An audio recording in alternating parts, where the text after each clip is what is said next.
взаимоотношений, выступают политики и так далее. И было сказано о том, что нет доказательств. Он сам говорил о том, что таких доказательств нету. Но если мы понимаем, как работает правоохранительная система, если заявку такую делает официальное лицо, ее надо, естественно, проверить и так далее, и так далее. То есть мы сейчас в данной ситуации требуем законности в отношении всех, потому что никакой такой деятельности антироссийской или подрывной в отношении Республики Абхазия никто из нас не вел.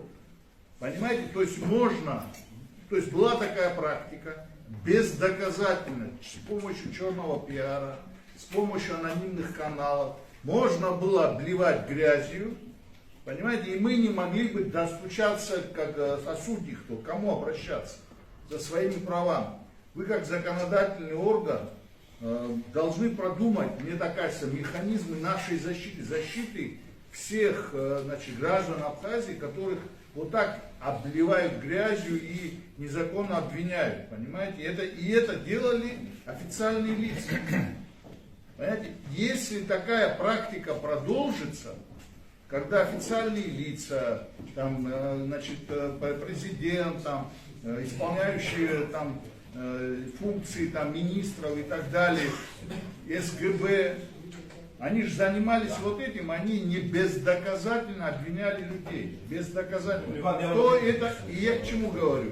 И этот весь процесс, опять же, может привести к таким же эксцессам, к таким же волнениям и так далее. То есть, если эта практика будет продолжена. Поэтому наше предложение, давайте начнем с гаранта Конституции.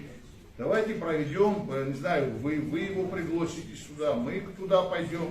Давайте встречу с ним организуем и спросим, собирается ли он дальше эту линию, которую вел экс-президент, проводить, или мы переворачиваем эту страницу и начинаем по закону работать, где верховенство закона первым долгом. Вот у меня такое предложение.